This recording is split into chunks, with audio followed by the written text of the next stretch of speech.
for people to come on board is mentioning that obviously for us, this is a test.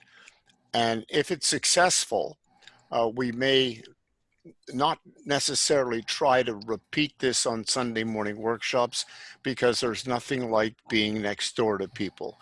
That is, it makes a difference.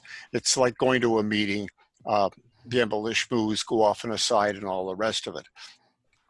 But what I would say is that there may be opportunities for special meetings where we don't want to schlep out in the middle of winter, for example, on a bad Sunday morning. This might be an alternative as well. So it's obviously a wonderful experiment for us. And Shai, your microphone is off if you see that. I'm just muting it because I'm driving and I don't want to have any distractions for anyone else. No, but I totally hear you. That's fine. Okay. So we're still at 9:53, 9:55. I think we're going to start the ball rolling. Yeah, Victoria. Yeah, I just wanted to add that one of the advantages of this platform is that people who are not in Montreal, like Merrill, can join the meeting. Oh, absolutely. Thank you very much. So even having these occasionally, despite weather conditions or other conditions, might be an advantageous thing, so that our members or interested people from other parts of the world can join. For sure. Yes, I appreciate your mentioning that, because it's a real privilege to be able to participate, and I hope that I'll be able to do it again, because my questions are mounting. I have to. Okay. Well, we particularly welcome, people living in the United States, so that we can sort of pat them on the shoulder and say everything is going to be okay. I'm phoning from Toronto. Come November. I'm sorry, Mel, what was that? No, I'm phoning from Toronto, and I always wanted to come to your meetings. I could never get there. Ah, okay. Okay. Yeah. Oh, so that's 3 countries we have now represented.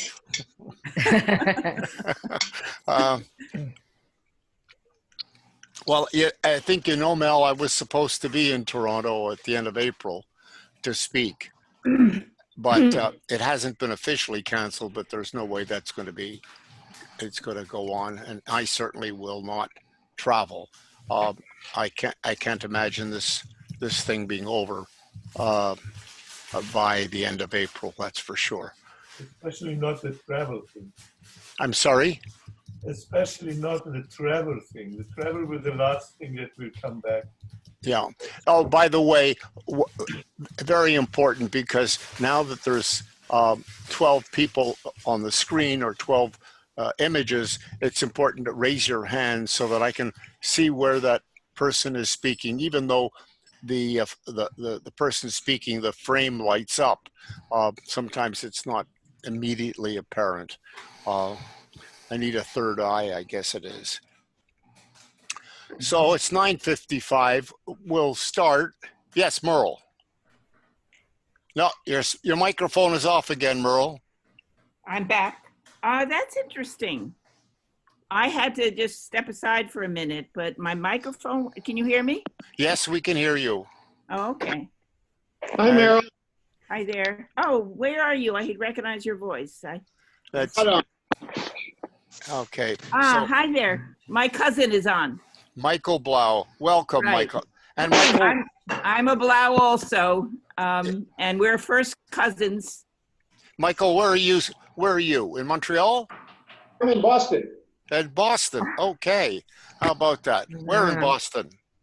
Brookline. Brookline. Okay. Is Jack and Marion's? Did you go to Jack and Marion's this morning? No, Jack and Marion's has been closed for about 30 years. I know. It broke my heart, because when I was in graduate school in Boston, when I took my first dates to Jack and Marion's.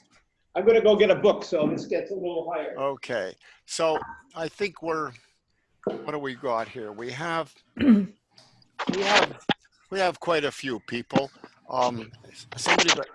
somebody by the name of Sheila is coming on. That must be Sheila Wimser. Sheila, can you hear us? I can hear you. Do you have a camera? Do I have? Yeah, but I'd rather not put my face up. Okay, so Sheila's anonymous. Anonymous. Well, what we're saying, Sheila, is that, and there's Jenny Lightstone. Good morning, Jenny. Good morning. This is the first time I've used Zoom, so I've had a bit of a fight for the last 10 minutes. And where are you sitting? Which where are you? In Minneapolis, Minnesota. In Minneapolis. Wow, have we got coverage? We have great coverage this morning. Well, it's nice to meet you, Jenny. Thank you. And Nice to join you all. okay, so let's start very quickly because we have some new phases here, and I would like people just to very, very quickly, and I say quickly, you know, in 15 seconds or less, just say their name and where their main interests are, and let's move on. So I'm going to call out the name because I'm going to go across the pattern on my screen. Andreas, do you want? Andres, can you hear me? Yes, I can hear you. Okay, so just mention your name, where you're living, and what your main interest is, quickly. Okay, my name is Andreas Schwab, and I live in Beaconsfield, which is a suburb of Montreal. And my main interest is definitely Germany, because all my Jewish ancestors, only my great-grandfather from my father's side, my grandfather from my father's side was Jewish, but from Franconia. Okay. German Jewish. So Mel. Hi, I'm phoning from Toronto. I'm a Montreal refugee. I gave a presentation to you guys quite a while ago, and it was very enjoyable. And I still have trouble considering myself a Torontonian.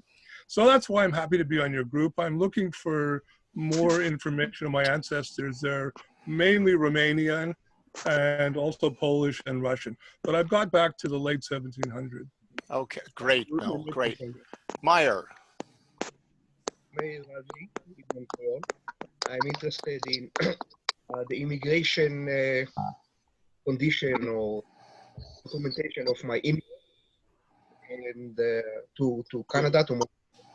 And I'm still looking for my grandmother in Poland. Okay, so Merle Kastner is not there. Merle, we have a nice wall, but not Merle. Okay, and Merrill. Merrill Menon. I'm from Connecticut, but both my parents grew up in Montreal. My father was the brother of Michael, who just came on, and I'm just trying to get more information. Romania and Galicia, I think, are the two areas of interest, and I cannot go back as much further than grandparents and a little info on great-grandparents. Okay. Vicky? Yeah, Vicky Barkhoff. I'm in Montreal, and I have ancestors from Germany, Romania, Poland, England, and, you know, fairly early on in the US, Southern and New York. Okay. David. Yes, hi, good morning, everyone. I'm David Sloan. I'm in Montreal. My family is from the Russian Empire, Lithuania, and Ukraine. I guess that's about it. Okay. Sue-Ann. Good morning. So about a month ago, my husband and I were contacted by a member of his family. And we are now researching the family name of Ravitsky from Moldova. Okay. Shia. Shia Feldman from Montreal. Trying to go as far back as possible. As many grandparents, as many generations I can go back, so I could preserve something for my kids and show them where they really came from. I think finding those roots are something that in the last year have been very important for me. My grandmother passed away last month, and a lot of things opened up after that, which were pretty amazing, but I can share that another time. But yeah, that's really trying to. Shia, which countries? Poland, Russia, Bessarabia, Lithuania, Ostropol, quite a few.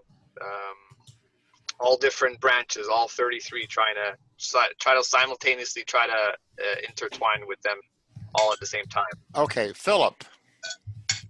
Good morning, all. Philip Greenberg. I'm sitting in Montreal.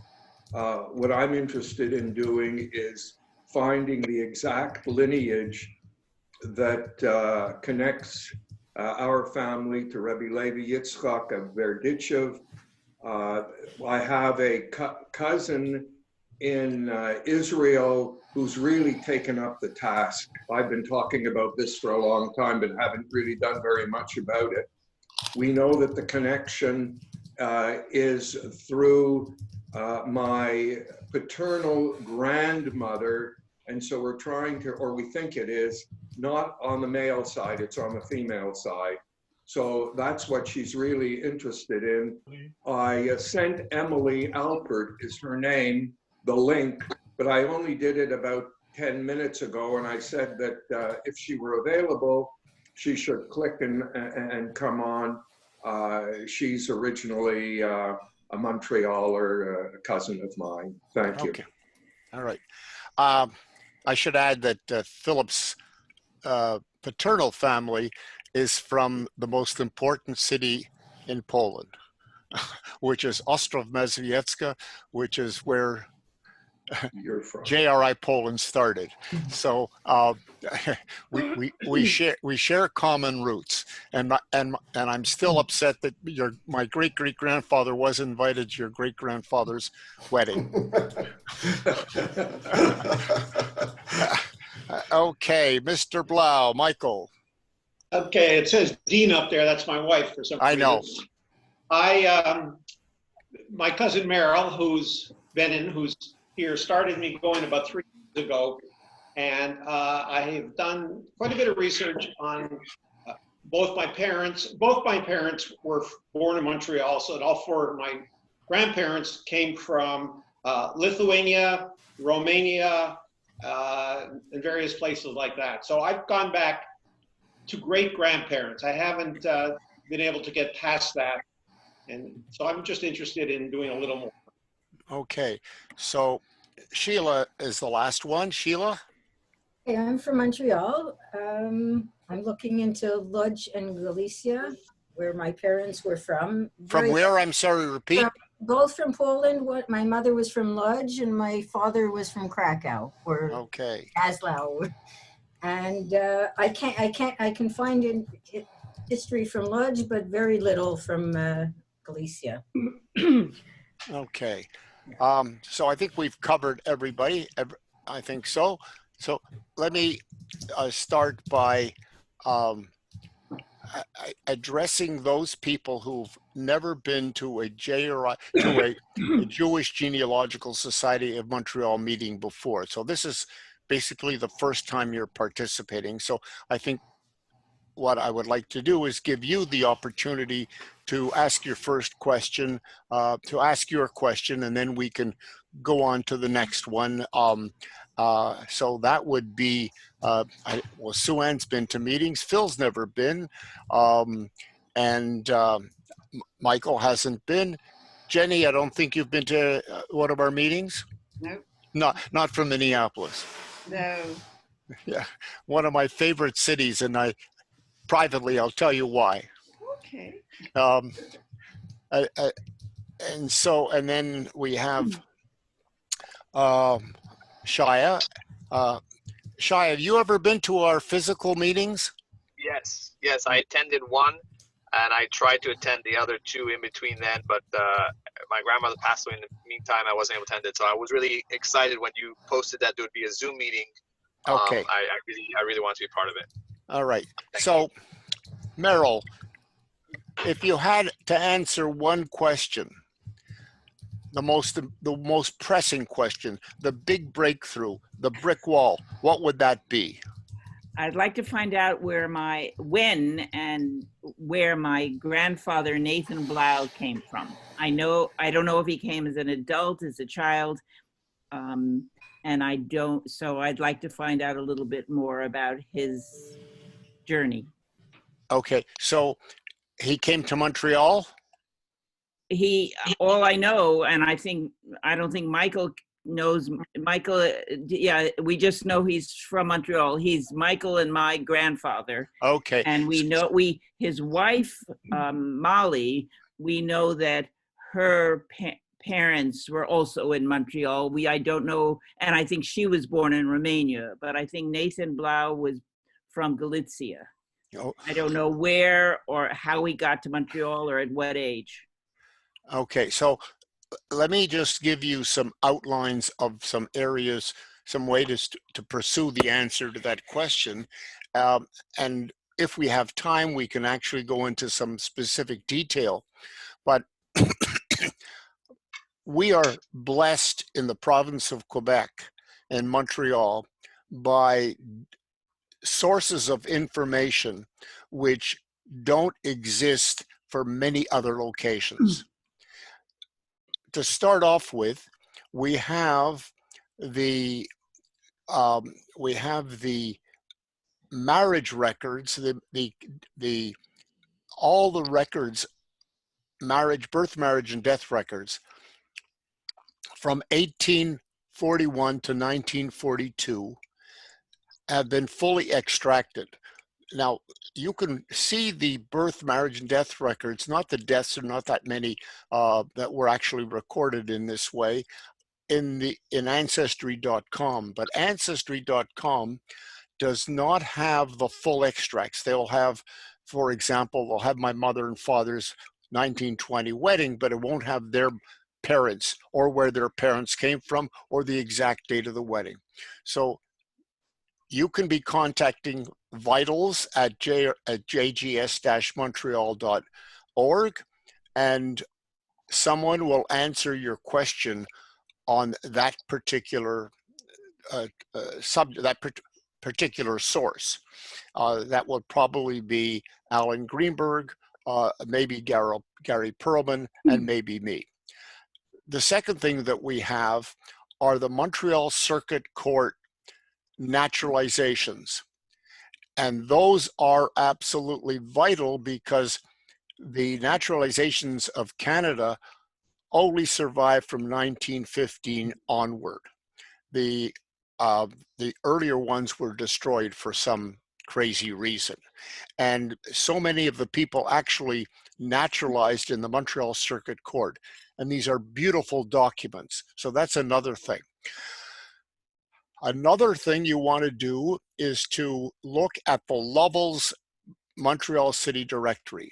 Now, I'd like to share my screen first of all, because this is very important, and show you one of the key ways to do some of the research for Montreal. And I'm sorry that that Gary Perlman's not on board, because he's really the man who created this.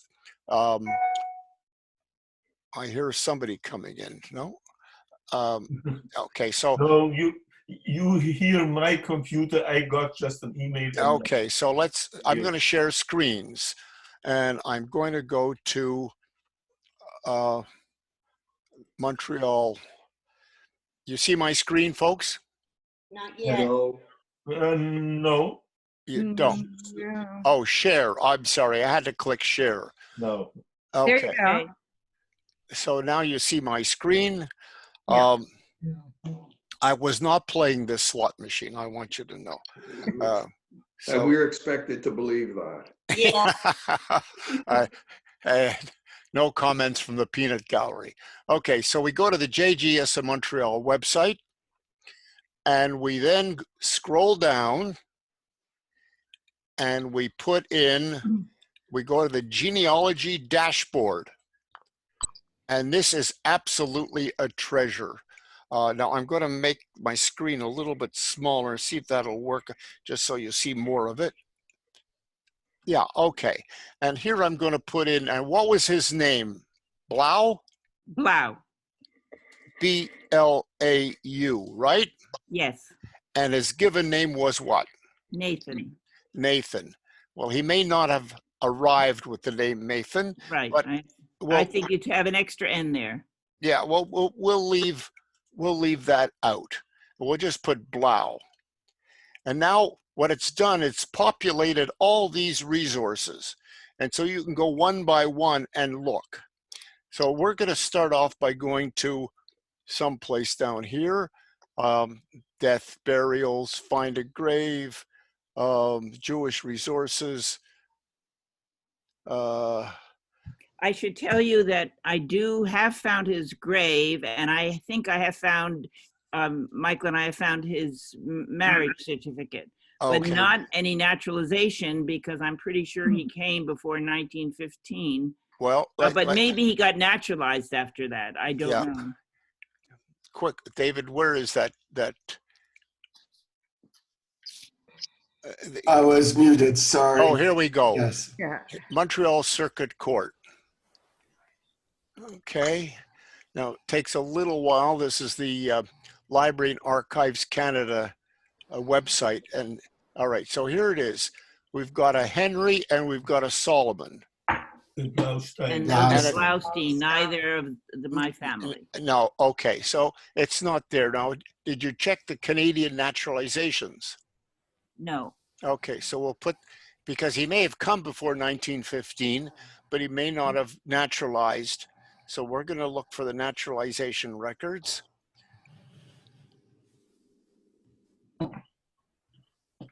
No showing. Here we go. And so we're going to search by name, and we're going to put in Blau. There probably won't be that many. And so we have Blaukoff. Oh, that was the man who used to be our insurance salesman. Okay. There we go. Oscar and Chaim. Don't recognize either. Okay. Edmund, Betty, Goldie. Don't recognize either. Nathan. Ah. From Austria. So he was a Galicianer. That's helpful, because I thought that might be the case. Okay, so now we see, I don't know if you can read it, but I will read it to you. It's Nathan Blau from Austria. He was retired, and he only got his citizenship in 1940, which was typical. So many Jews waited. When the war started, they decided it was time to get a citizenship. And mark this down. This is the citizenship number, 28986E. 289, say it again. 28986E. Okay. And that's his wife right underneath him, Molly Lobo. Aha, schön gut. Oh, that's wonderful. So we had our first success of the day. So it's a blessing on everybody's head. Meryl, 2 questions. You live in Connecticut. It's Philip, is it? Michael, where do you live? I live in Boston. In Boston, okay. Do either of you have a Canadian citizenship? Yes. Okay, so you can apply for the naturalization file, and the file will say, God willing, where he came from exactly. Okay. Now, both of them, they married here in Quebec. Are they married in Montreal, or they came here as a married couple? Don't know. I think they married in Montreal. Oh, okay. So, and you know his father's name, right? You know that Nathan's father's name was what? I have it, but I don't have it right here. Okay, because if on the JRI Poland website, and I don't know if you know that, the JRI Poland website, you can actually put in Blau with Nathan and his father's name, and you may come up with the records immediately. Where, in what website? Okay. Oh, you hurt my feelings, Merrill. So we'll go here.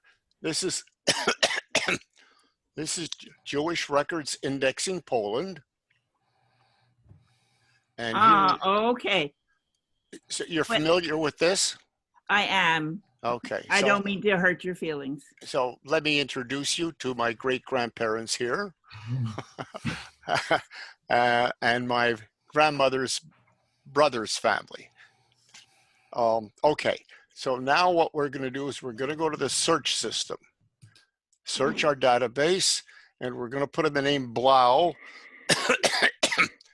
and we're going to say, you know what, we're going to put in the data type is surname, but we're going to say exactly, just to keep it short.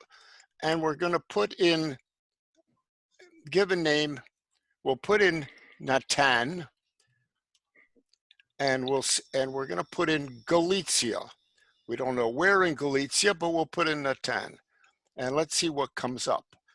Probably. And in Krakow, so we'll talk about here in Moshitska, there's a Nathan, but that's a Moses Nathan. That can't be him. In Shemish. Well, wait, I'm wondering if there might be any connection, because he had a son who died as an infant whose name was Moses. Could he have been? No, this is the father here. So, and now we have a Nathan married in 1896 to a Miriam Krebs or Miriam Zupnik. Ring a bell? Do you know if his father was Jacob? No, eh? No, because this Nathan is called Mara. It's his mother who is called Blau. Yeah, Mindla. His mother was Blau? Yes. Look at the data. Okay, so let's go here. Mara and his mother was a Blau. Okay, so let's look and see if we can find a Nathan Blau here. No, we don't see in the marriage. There's a Nathan Blau here as a father. No, we don't want that. We don't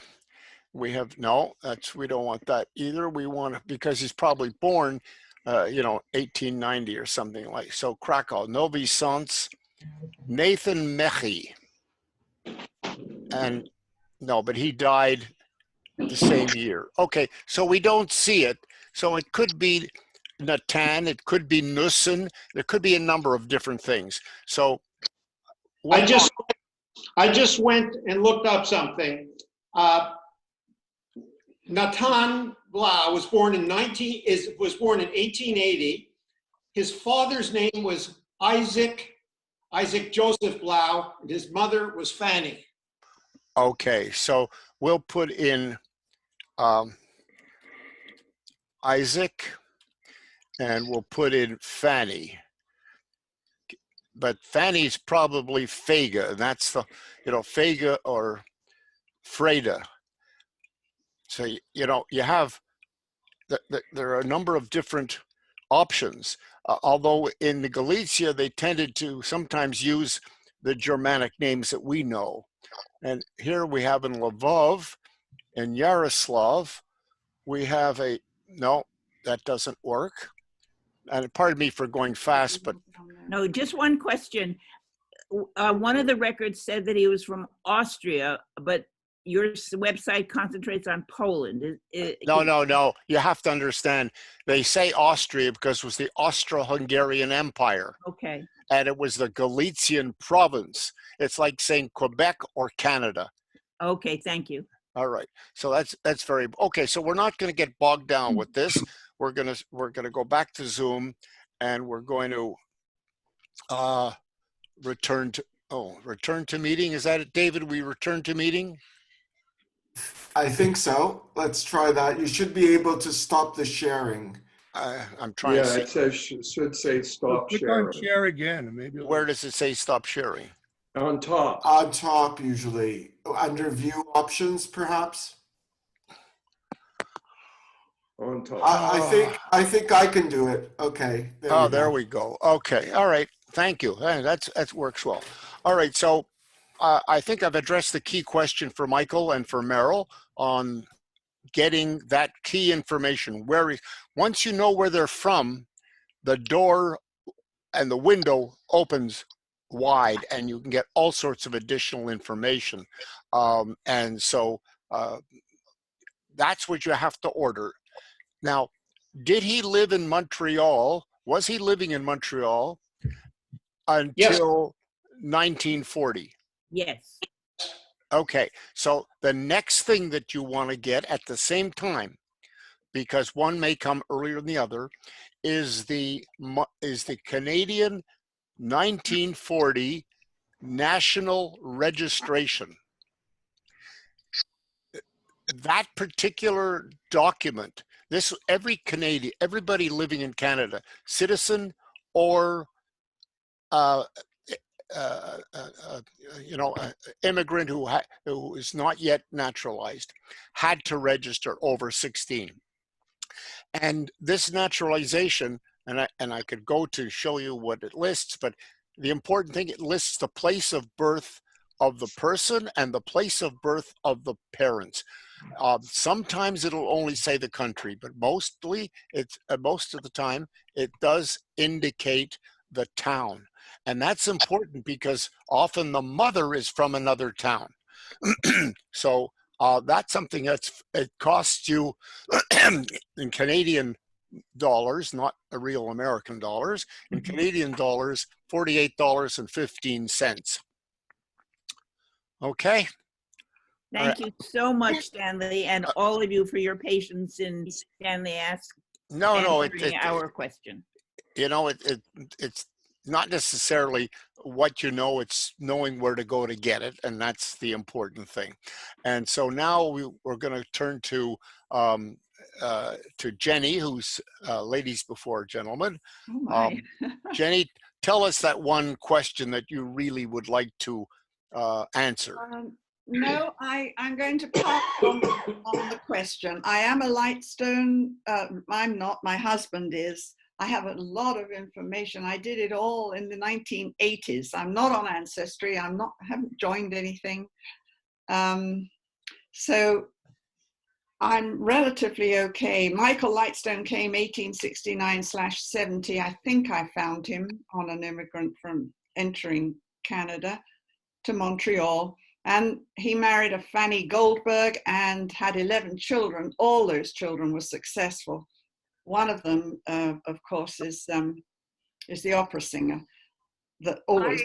I took singing lessons with her when I was a lot. No. Madame Denardo. She was fabulous. Was she really? Oh, she was brilliant, and her vocal range was almost the entire length of the piano, and I think she was in her 80s.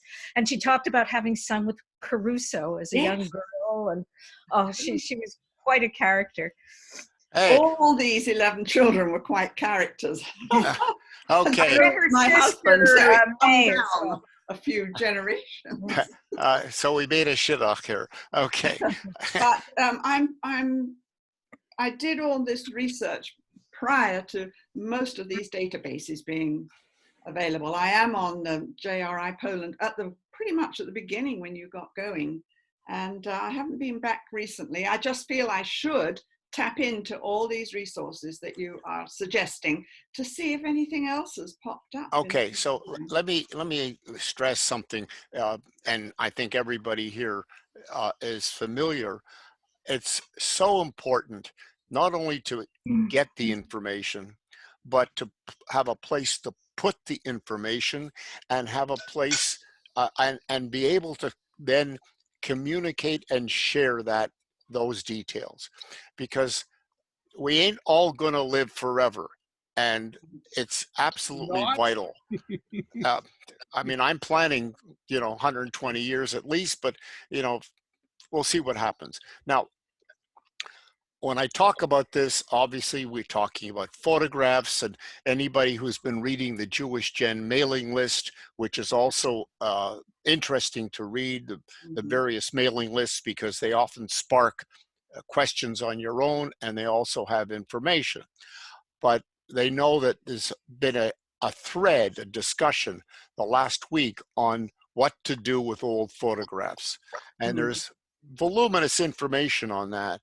And it is such a key, particularly making sure that the back of the photographs, you know, they say with a number 5H pencil or something like that, and other people disagree, but the back of the photographs have the names of the people, because when the day comes, somebody's going to look at it and say, who are all these people? Into the garbage. Yeah. And it's so sad, because those of us who have an interest in our ancestors are robbed of that opportunity of getting to see what their faces look like, and who you looked like, maybe. So that's number one. Number two, when I talk about recording the information, I prefer to have a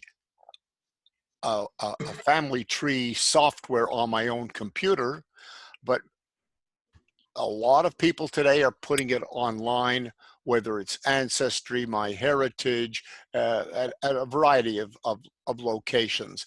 The only difficulty with putting it online, you don't have the opportunity of creating what I would call very friendly documents that you can share with family, and a descendant list, a family tree. I send out to family to see where we connect, particularly with DNA. I send an ancestral chart, which shows me, my parents, their parents, and all the way up back to 1730 in some cases. So that's a vital thing as well. And so we talk about what you've found, and you know, and where to go from here. And also by doing that, you have an opportunity of saying, oh, that's a hole I have to fill. That's where I have to go. Because believe me, you know, if you're continuing your research, you can't remember all the different places that have to be explored. So that's you know, another thing.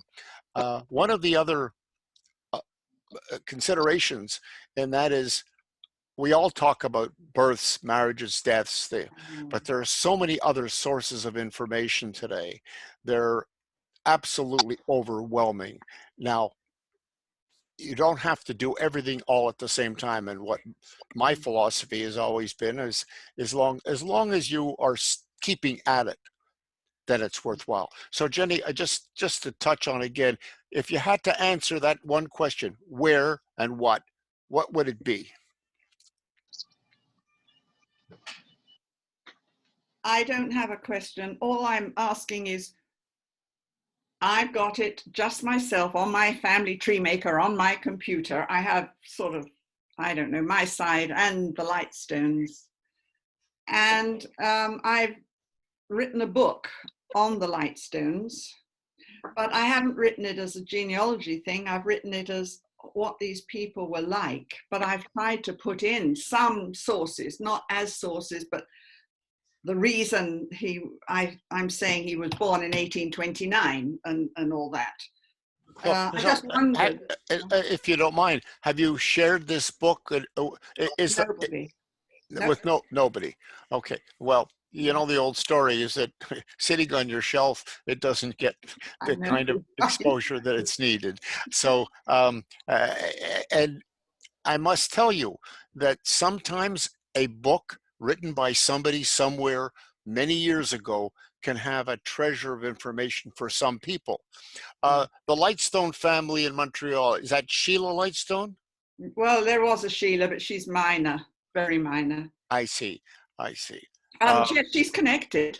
She's the daughter of Harry, and an only child, never married. I met her. Nice lady. Yes. Okay, so we're going to move on, and I think Philip. Thank you. Frankly, Stanley, I haven't done my homework yet. I haven't really done any work. I pop into a meeting every 6 months or a year, and we chat, and it's all very pleasant, and I'm very interested, and I've been very busy, but I will, or Emily will, and I'll bring her in the group, and she's done a lot of work on it, and at that point, when I have my act together, she's got hers together, but I don't have mine, then I will be able to ask the crucial question. So I pass, and I thank you very much. Okay. Before we go, Philip, how many children do you have? 3. 3. Have they shown any interest in the family? Yes, especially our eldest son who lives in Jerusalem. Okay. The reason I'm asking is because so many people say, yo, my kids aren't interested. My kids aren't interested. However, what I've seen, because I've been at this a long time, is within my family, because I've got 16,000 people in my family database. And they're not all coming to the next bar mitzvah, I warn you. So the thing what I've seen is I've been contacted because people have found my family tree online, etc. And they say, you know, my name is so-and-so, my father and so-and-so. I said, yeah, I spoke to your father in 1998. You did? I never knew. I never knew. It's a disconnect that often happens between the generations, because at the time when he said, I never knew, he was 10 years old, and maybe getting a 10-year-old interested in the family history is something totally off the wall. It's not going to happen. So I always tell people the same thing, is you never know who, what, where, and when this is going to make a difference in their life. And I use one story as the best example. Many years ago, when I started, I was, for those of you who don't know, of course, I got started because of tracing a genetic trait in my family. And I found this my great-grandfather's sister and brother's family in Chicago, and I started building a family tree. And one day I had a connection from somebody else in the family, and I sent him the family descendant list showing where he was. And he starts scrolling down, and what does he find? His name was Mel. What does he find but a cousin, a second cousin, living 2 blocks away in Indianapolis? And they got together, they shared seders. You remember what seders are? We used to have them. And to me, that was such a mitzvah that this connection was made. You never know where, and I think everybody's got those stories where they make that connection. So that's why I'm emphasizing the fact, recording it, making sure that it's in a format that you can share with people. So thank you, Phil, for giving me the opportunity to talk about that. So and now we have, who was left? Michael. Michael. Michael. Michael's here. I'm with Merrill, so it's okay. Oh, right. Oh, I'm sorry. I jumped ahead. And so there's Meyer and there's Shia. Now, Shia, we haven't seen you that much. So I see that you now are out of your car and sitting. I had to go pick up something at the pharmacy, but I didn't have to go in. They brought it to my car, which was really nice for me. So makes it a lot easier. For me, there's a lot of multiple layers happening simultaneously. My original push to get into the family tree was to find out if I was a Levi or not. Now, for me, it was something that my father had mentioned when he was 18 that he tried to research. But the fact that I had a lot of new information and the access, which I found in obituaries, were a huge telling to confirm information. I was able to find last names, maiden names, funeral homes, cemetery plots. Anyway, so it turns out that I am a Levi, which we felt that that's what it was. There was a lot of verbal confirmation. I have 2 great uncles that live in Philly. They're 97, and they were going by they were Levi, but they never had any real proof. Turns out I found my great-grandfather's brother's grandchild. We reconnected. Before this coronavirus started, we were supposed to meet up in Philadelphia, and I wasn't able to meet him, but he had no idea that there was this whole other side to the family. And you just touched on you know, 2 blocks away. He lives about 45 minutes from these great uncles. So it was a real nice, a nice connection they made. So for me, there's a lot of things that I'm trying to research. I find that sometimes that I'm kind of all over the place with it, but I do try to put it all into one place online. And I was able to recently download an app which allowed me to upload my DNA and all my information, and it put into a platform of real detailed information, as opposed to just like a line and a picture. It was able to give all the information that I collected per person, and I'm able to select who I want depending on the connection that I'm able to send to that person. But that's just kind of where I'm holding with it. But my main stumbling block is let me interject for a second. I'm not familiar with the site that you're talking about. Would you send it to David Sloan, who's been writing you these messages about the meeting? And David, if you could investigate it and then share it with us, okay? And Sure. Vicki? Yeah, I just wanted to mention, have you tested your Y-DNA, which is the direct paternal line? You can test it on the Family Tree DNA site. And there is a specific genetic marker that most Levies have. I tested my brother, and we have it. And you know, there's a family tradition of being Levites. But I just wondered if you have tested your Y-DNA. I have not tested it. I have my DNA on Ancestry, and that's where I found this second cousin who confirmed that we were Levium from his grandfather. I was able to. I mean, if you want genetic confirmation, it's not absolute, but there is. They call it the Levite gene. They used to call it the Khazar gene because they thought that maybe that's where it originated, but that's gone out of fashion. And is it able to extract? Like my mother is the Cohen, so would I automatically have it, or is it? No. This is something that's passed from father to son, the Y-DNA. And women, a female line is completely irrelevant. It's direct male line, and which is how the Levite status is passed. So that would be Family Tree DNA, I think, is the only one that's testing Y-DNA. It is. There's several levels of it. You should do nothing less than 111 markers, because you can do. Well, if you just want to determine whether it's Levite or not, you can do 12. Yeah, but if you want to find connections to other people, but it's a marker that changes so slowly that you may find other relatives. I found that by going up to the big Y, as it's called on DNA, that I've certified certain things that I didn't know before. So each one, but certainly the whole subject of DNA is a separate one. Meryl, just hold on a second, Andreas. Let me just finish with, we'll go back to DNA because I know it's something we all talk about.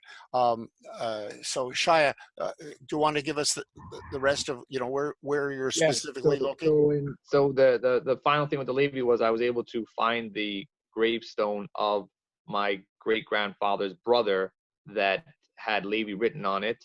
And it was able to confirm that we were Levium. My great-grandfather was not an observant Orthodox. His oldest brother, which I felt was the strongest link to the old town, would have kept their tradition. And it seems that he had the farm in Philadelphia. I think it was Atlantic City. I think there was I think it's Baron de Hearst that created this for German immigrants, that they could have the farming. So he was a chicken farmer. There's a shul there still, so there's all these multiple of stuff that confirmed it. But the Y link is connected. But that wasn't my stumbling block. And I want to go back to when I came to the first meeting is my mother's side.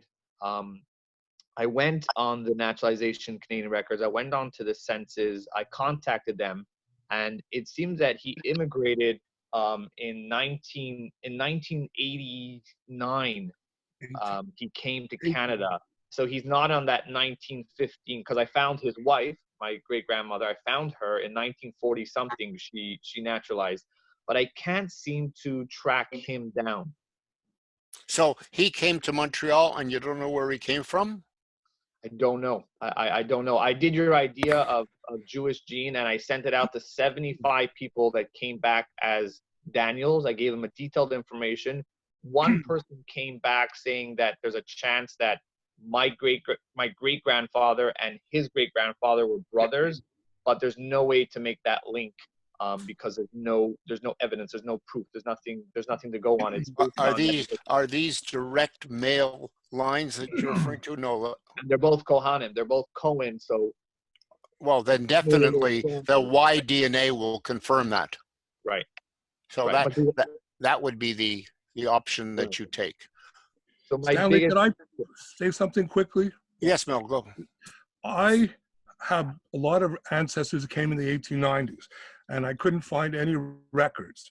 And I finally phoned Archives Canada to speak to someone, and they said there was a huge fire in Quebec City in the 1890s, and all kinds of records were destroyed.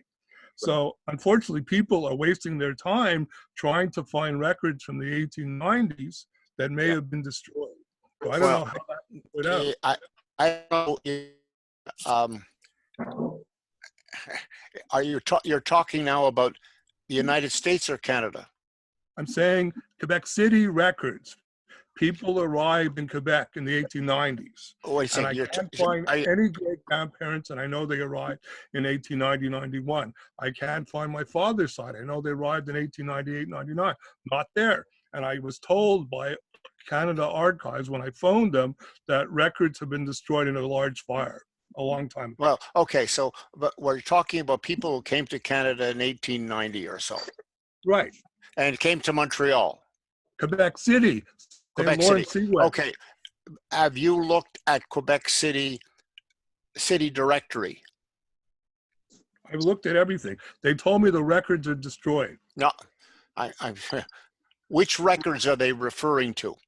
Immigration from Europe. Okay, so if there's two you're talking about passenger arrival records. Yes. That's what they're referring to, passenger arrival records? Whatever the records are, there's a huge swath of records that were destroyed. Passenger arrivals. All right, I don't want to, belabor this particular point, but there's always alternative things, and we can talk about that. We'll get to that particular thing. Shia, just to finish, where is your which countries you're talking about? So I don't know. I found a census. It's a very hard. It's distorted. But for my grandmother, it says Germany. For my grandfather, it says Montreal because he's born in Montreal. But for them, it says Alliance, but it could be alien for the French term. It's not France. I don't believe it's France. Alliance. So that was a dead end that came back there. I thought what was the date on this document? It was at 1920 something. Okay, so were they living in Montreal in 1940? Yes. So then you have to get the 1940 Canadian national registration. I found my grandmother's. I found her naturalization record. Not the naturalization, the national registration. Which would give me what?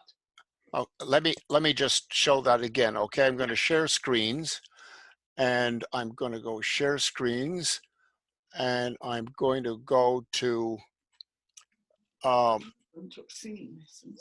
we're going to go to 1940 Canadian national registration. Okay, Stats Can. And here is what this is how you get it. And I want to see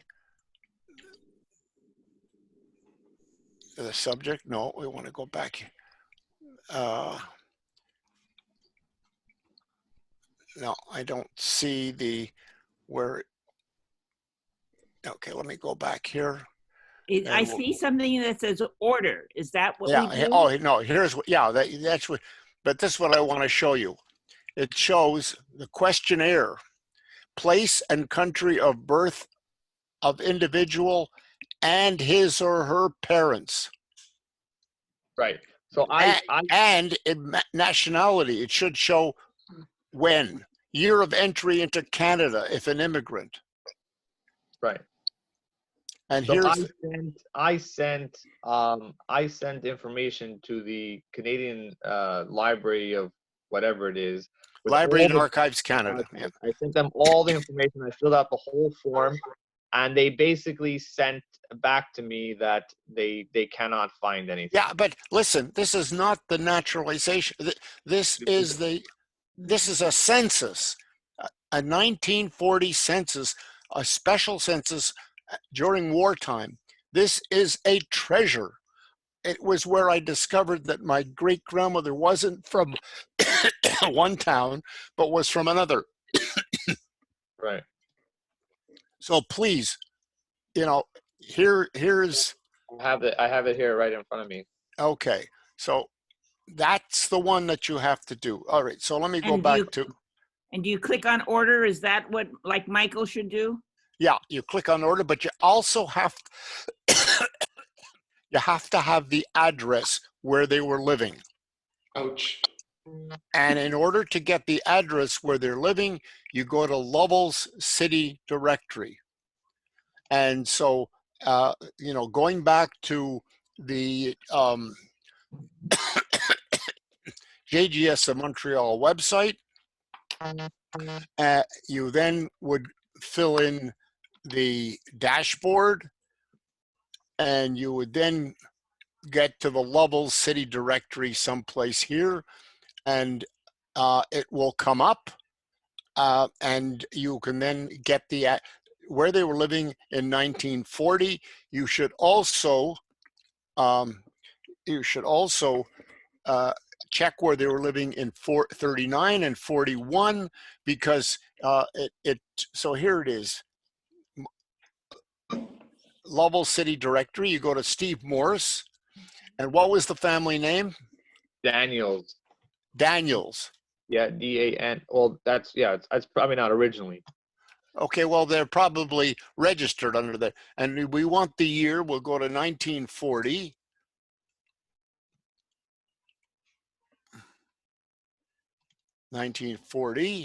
And we'll go to, now we go to name.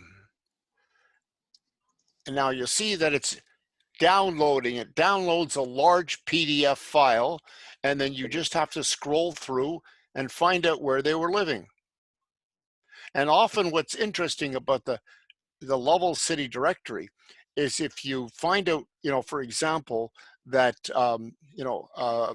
Bruno, the printer, Progress Printing on Desjardins, that may be his office address. Sometimes they do give a wrong one, but presuming that he was actually living on Desjardins Avenue. For Jewish families, for many years, they all lived nearby, often on the same street or around the corner. So you can actually go to, and let's use that as an example. We'll go to Wilson Avenue in NDG. Wilson, go to street, and 1940, and here's Wilson Avenue. No, for some reason I've got not Wilson, I've got Iberville. But here's the thing is that, you can see who's living on the street. Sometimes you can see a name. Oh my God, that's the name that my mother used to talk about our neighbors that were relatives. Yeah. It's a great thing. Okay. David, where is the Zoom thing? It seems to have disappeared. The Zoom thing? Sorry? The to get back, I can't. Oh, I'll put you back. You mean?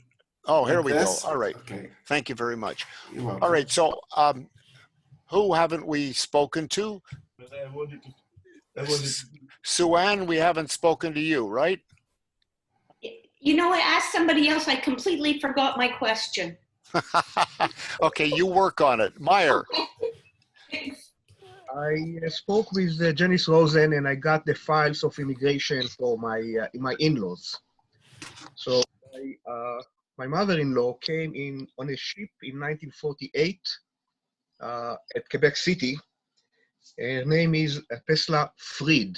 Oh, before you go any further, hold on, Meyer. I just want to repeat for everybody what that was. What Meyer was talking about is the Jewish Immigrant Aid Society records that are available from the Canadian Jewish Archives in Montreal, and the website to search is CJ Canadian Jewish HN Heritage Network.ca. And these JGS files, the immigration files, can have very little or a lot of information. And when it's a lot, sometimes they have correspondence between the family in Montreal or part of Canada and the individual in a camp, in one of the DP camps, or from the organizations that were involved with bringing refugees to Canada. And there can be some very significant information. Even if you think you know everything, your parents have told you everything, they may have forgotten what was actually written, and you may have never seen that. So that's why I'm saying anybody who has relatives who came after the war to Canada, they should be exploring those. Now, if they went to Toronto, then the Ontario Jewish Archives may have the files for that. So thank you, Meyer, for mentioning the topic. Go ahead, Meyer. Okay, so I have some, I saw the paperwork and correspondence between Immigration Canada and the embassies in Europe. What I'm asking at this point is if we can find the ship where she, that brought her in. According to her papers, it was in October 40. It was what, I'm sorry? She arrived in Canada at October 1948. Right. And you know the name of the ship? No, this is what I'm asking you. Okay. Now, the passenger lists are held in confidence. That they are not freely available after, I think, 1934, 35. So is there a direct descendant still alive of this family? Yes, my wife. Okay. I just want to, so she has a legal right, and presumably she's the one, but or maybe a brother is, whatever, has the right to get this information from the archives. So that would be the way in which you do this request. Okay, I asked you this question before many months ago, and you found an answer for me, and I did not copy the name. So you had a way to find the information. The name of the boat? Yes. I've seen it on the screen. I was so excited that I did not copy it. Weiß nicht.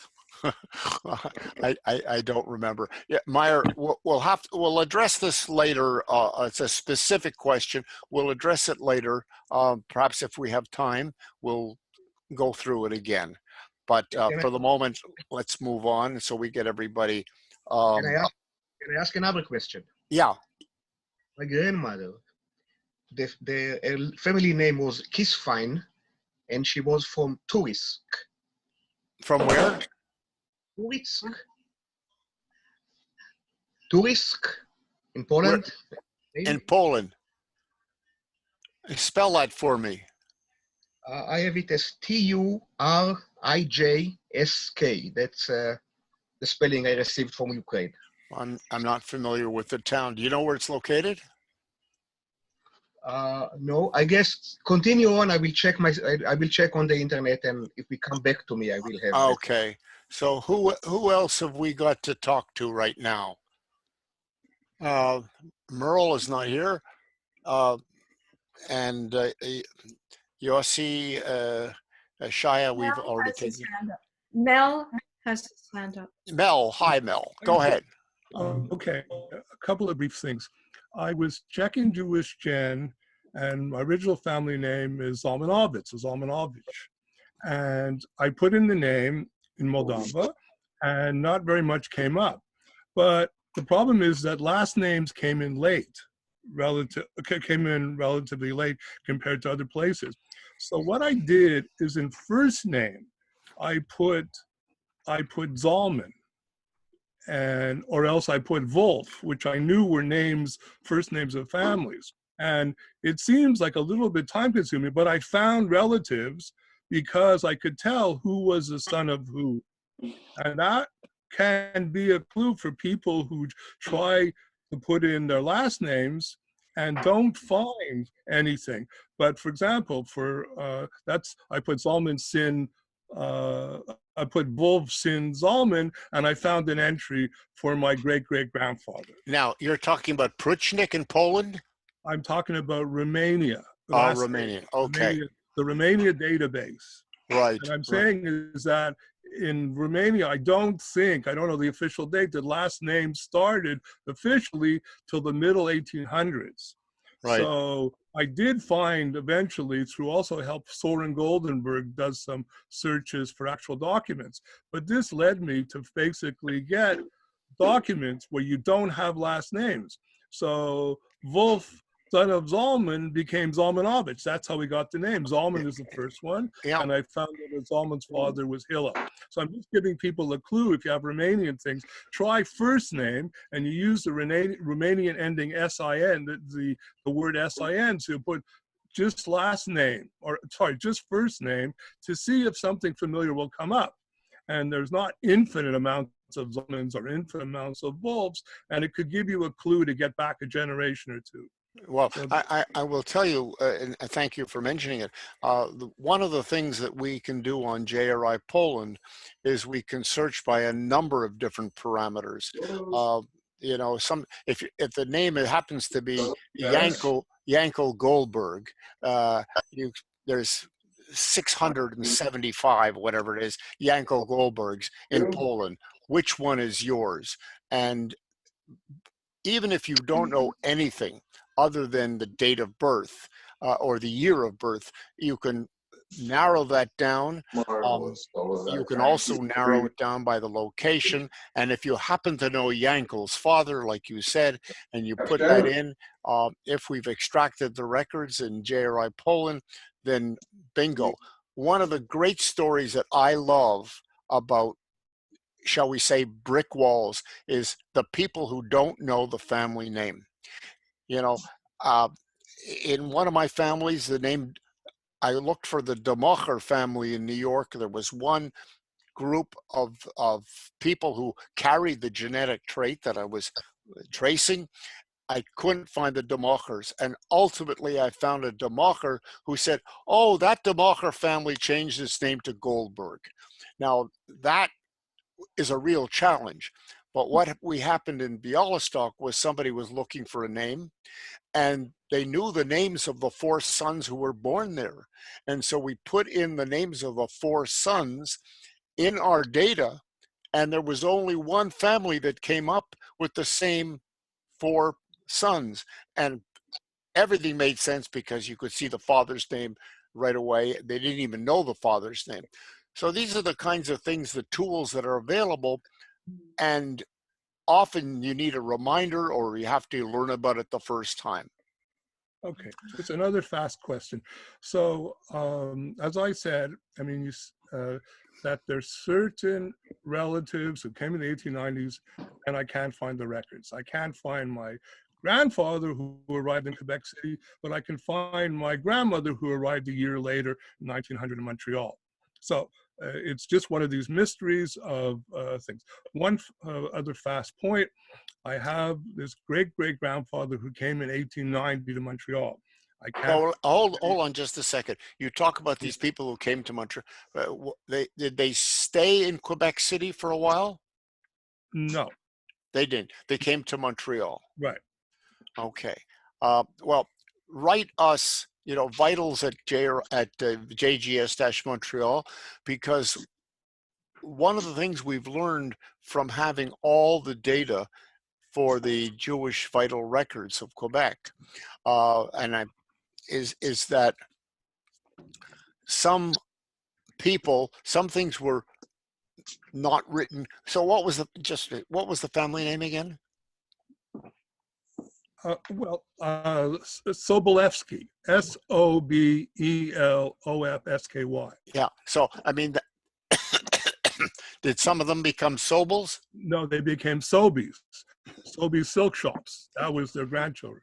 Okay. So, like I said, a name like that sometimes can get twisted in the records, but we are able to search the JGS of Montreal master database of vital records with all the mothers and fathers' names in a much more creative way than what's impossible on Ancestry.com. Okay. I'm ready, Stanley, when you have a minute. Okay. Yeah. Okay. 30 seconds left. So Shia, yeah, Shia, go ahead. Yeah, while you were doing that, I found a 1921 census. I just want to turn on my screen. I don't know if you can see it, but this was it's pretty detailed. The problem is, I'm going to turn it around. You see, it says this is the father's birthplace, and it's the one that's highlighted yellow. See, it's very clear that that's Alsace. So what is Alsace? What is that? Alsace is a part of France. Yeah. So this is where I thought that it was the French link, because it says Alsace, but then it says for their kids as well. It says what? Their children as well, that all came from Alsace. So did they go through there because they were close high up to France and they immigrated through France and they didn't say I don't know. I've never heard France. Okay. Well, Alsace-Lorraine was was a contested area between France and Germany. Right. So the next thing that you want to do is to look for where you find records for Alsace. Okay. Stanley, I know something about this. Yeah. So, which period are you talking about? This is a 1921 census. He's 50. My great grandfather is 50. His wife is 45, and his children are 18, 16, 14, 12. 1929. This is 1921 census in Montreal. Okay. They're living in Outremont. The vital records of the whole of France have been preserved. I have, for example, an uncle who was born in Alsace. He was born in 1903, and the registration offices and the archives, depending on the year, have been preserved in France. The problem is that there is 100 years deadline. Now, in France, there's a brand new commercial website called File, F-I-L-A-E, and it's a private enterprise, but a little bit like JRI Poland. They have indexed almost all of French vital records of the 19th century. It's very easy to use. It costs about $20 per 3 months or so. Right. And you can search that. But this ends at about 1900. On the other hand, if you write to the archives of the city of which city of Alsace do you know? No, it just says Alsace. Okay, but maybe you can find some ancestors that in that Philae database who have the same name.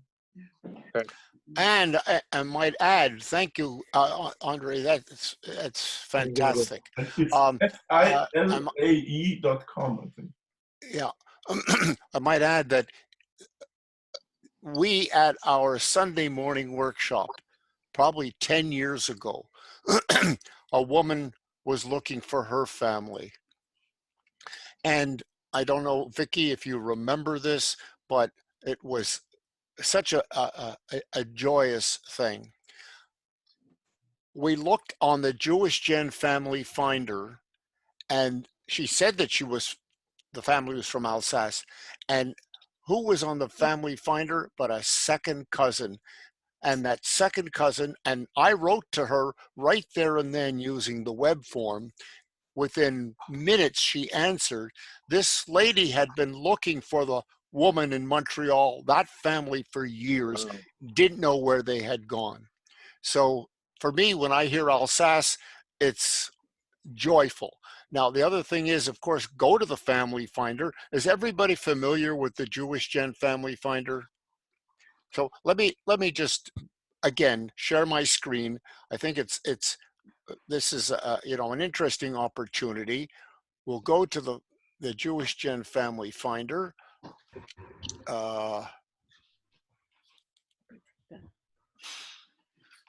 Okay. Godverdomme. Share screens. Where are we here? Share screens again. Okay. And we're going to go to the Family Finder. So here's Jewish Gen. And if you're not, you have to register. And here's under database, the Family Finder. And we'll do search, and we'll search by town. We'll just put, we'll put Alsace, even though 274 people are interested in Alsace-Lorraine region. Now, the important thing to keep in mind is Eileen Polikoff in New York is a professional researcher. She's interested in 3 families. If anybody can help you, Eileen is. Right. My very first exposure to in-depth genealogical research was in Salt Lake City for a week of research in 1994, run by Gary Mokatoff and Eileen Polikoff. So it warms my heart to see that you'll be able to write to her. And then there's all these other people. And in fact, what was the family name in Alsace? It was Daniels. I don't know what it was. We don't know. We have no idea what it was before. All we know is Daniel. So I searched by Dan and Darian. No. So it could be, you could look and you say, well, maybe it was Dreyfus. Maybe people didn't want to be associated with the name Dreyfus for obvious reasons, or maybe not so obvious. So, and the other thing, if you have the time, if you have the inclination, you take a look and see, and this, by the way, is sometimes misleading, where it says last logged on. Right. And the reason it's misleading is because that's when they last logged on to the Family Finder, not necessarily continued their research. Okay, so just sort of keep that in mind, that it can be, don't be disappointed if you see last logged on before 2004. So let me go back up to Eileen Polikoff. Where is Eileen? I don't see it. Okay, whatever. So that's while we're here, is anybody else interested in checking something on the Family Finder? Yes. Go ahead, Sue-Ann.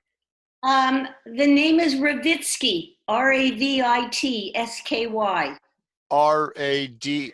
No, R-A-V is in Victor. R-A-V. I-T-S-K-Y. SKY. Okay, so we're looking for, see who's interested in Ravitsky wherever they may be. And we see that there's 27 hits, 16 researchers interested in Ravitsky. And you're looking at one of the things to do, of course, is to look at what the meaning of that name Ravitsky is. It could be from a town called Ravin or something like that. But if you look here, you see from Kiev, from Wrocław in Poland, was in Germany, was Breslau. You've got Belarus, Moldova, you know, and so, and you have also in Bialystok, but it seems to be more of a Russian Empire name than anything. And is it worthwhile writing each one of these people? If you do write, the important thing to do is, first of all, you click here, Jill Ravitsky Black, and you get a form here. And what you want to do is change this to Ravitsky. You know, are you related to my Ravitsky family? And when you write, make sure that you include the basic information. Don't send a Megillah, but send, my father was, you know, my grandfather was Joseph Ravitsky. If you know that Joseph was, you know, Yosef in his Hebrew name, typically it would be, you would include that. His wife's name, his father's name, the maiden names. Are you related to this family? If you don't give them sufficient information, you're going to be wasting your time. Okay, David, you want to take me back? There we go. All right.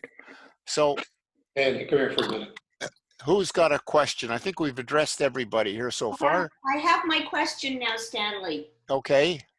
Okay. Hi, Dina. Go ahead. Are you talking to me? Yes, I'm talking to you. Okay. Number one, it's a 2 or 2.5 part. Photos of De La Savane Cemetery. How do I get to them?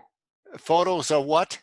De La Savane Cemetery. Okay, so if the photos are online, then it's a matter of sharing screen. Let me share screens, and we'll share screens, and we'll go to, under database, we'll go to the burial registry of Jewish Gen, and then we'll go to, what is the name you're looking for? Ravitsky. Ravitsky. Ravitsky. And you notice here, of course, for those who are not familiar with it, you have various choices. You have phonetically like, which is like a very close match, and then you have sounds like. And then we want Montreal, we want Canada.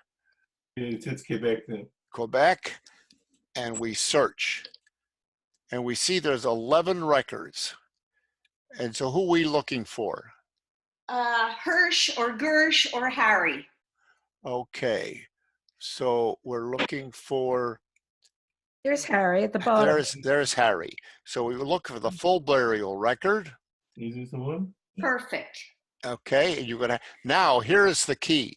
For many of these, our incredible JGS of Montreal member, Gary Perlman, has done something absolutely unique. There's no other cemetery that has this kind. You click here for more information, and look what you get. You get the headstone, you get the entrance to the cemetery section, you get exactly where he's buried, Hebrew Sick, Barrenhurst Cemetery, his death date, his burial date, and you can go to the list of burials and see any other Ravitskys that are buried in that cemetery section. Now, that is absolutely a mitzvah. And you'll see here that you've got both the, let me just go back up. Well, it's a long way up, but it's both the burial date let's go right to the top, and you'll see that you also have the birth date that's entered. And for many cases, that birth date's been added afterward by Gary. Okay? Thank you. All right, here we go. David, can you bring me back? There we go. Any other questions right now? Well, if we can go back to my grandmother, the different name for the city is Trisk. What is it? Trisk. How do you spell it? T-R-I-S-K. S like Sam, K. Oh, that was where? Poland. Oh, that's Bresk. Bresk-Litovsk? No. T like Thomas, R like Robert, I like ice, S like Samuel, K like Kvetch. Now, are you sure that's the town, or is that the Yiddish name? I'll tell you what. I will show you on the screen, on my screen, the wedding document of my grandparents. I don't know how much. He's from Rovno. This is his name, Chaim Shmuel Reutenberg. Right. He's married here they wrote it in Polish, Turryrska, and her name is Rikla, daughter of Levush Kisfine. Okay, so what's that spelling A again? little bit your screen, you see only half of it. Oh, I found something that maybe there was a Trisk Hasidic dynasty that originated in Turisk, Ukraine. How was it spelled, Vicky? Oh, it just suddenly my screen. I'm using my. Oh darn! I have to get back. Trisk was T-R-I-S-K, the dynasty, and the place where it originated in Ukraine was T-U-R-I-S-K, I believe, but I've lost the page, and I'm on my iPad, and it's not cooperating. It's not taking me back. Okay, so hold on a second. I want to see where. Oh yeah, I found it. Yes, T-U-R-I-I-S-K, which is rather odd. This is from Whisk, or T-U-R-I-Y-S-K.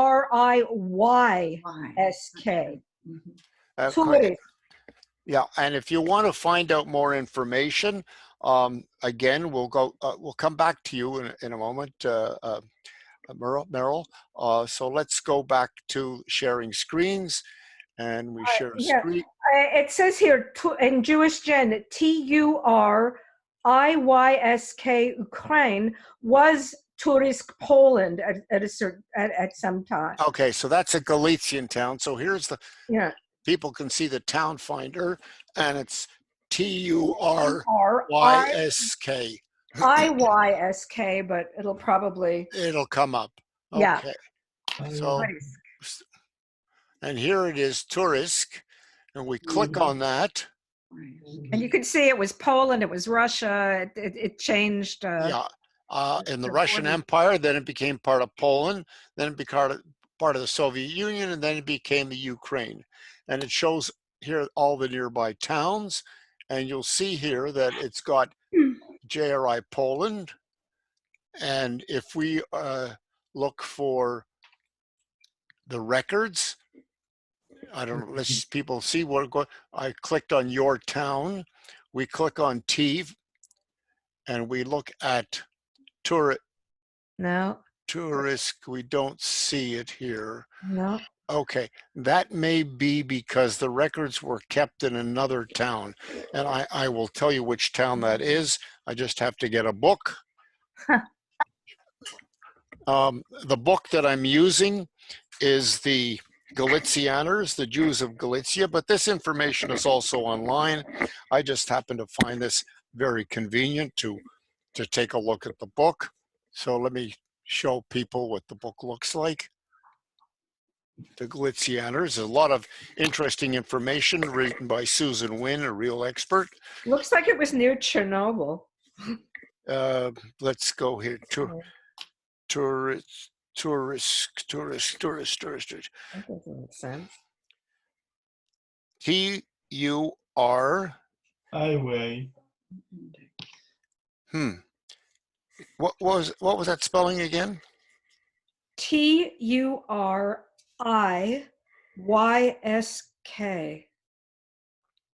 Oh, that's interesting. I don't even see this here. And I don't know why I don't see. No,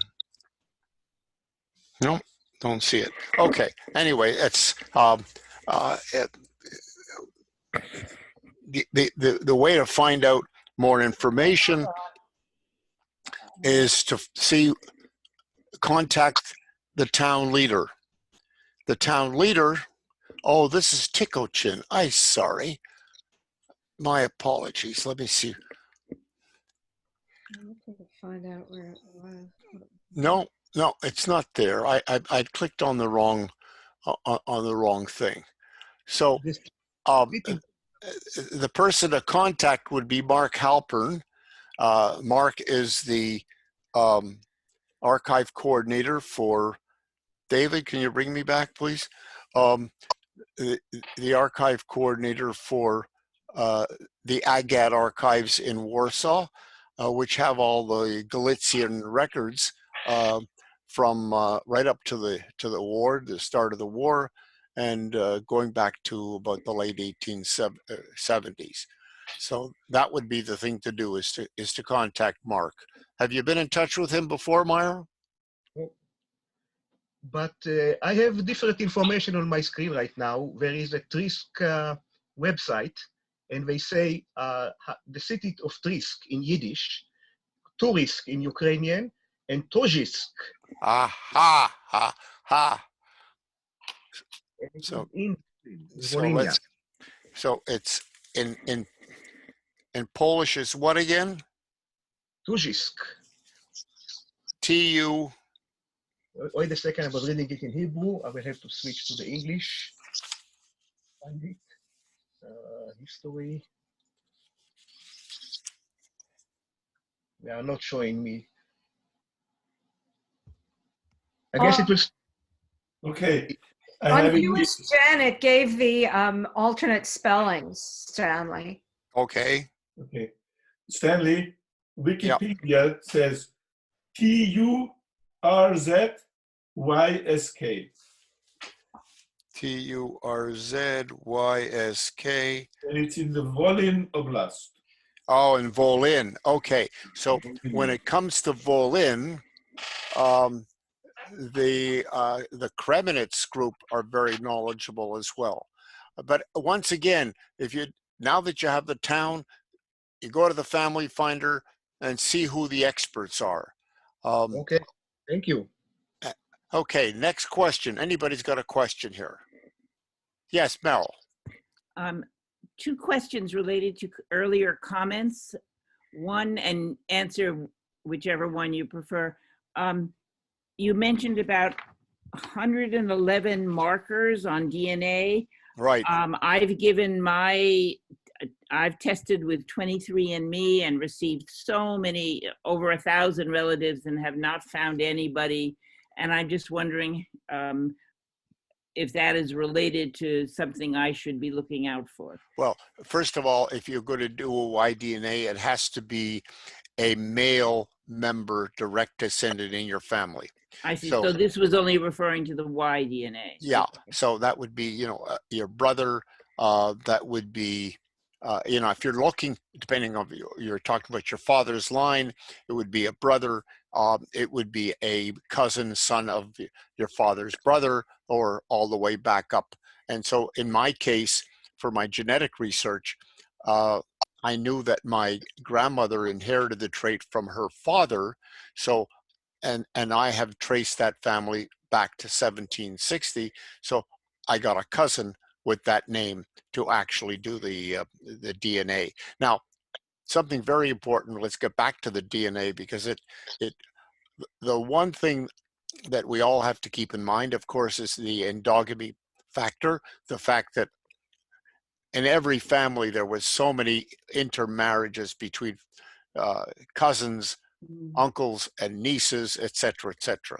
And so we get false positives all the time. That's why you get 1,000 links. Oh, third cousin, third cousin, third cousin.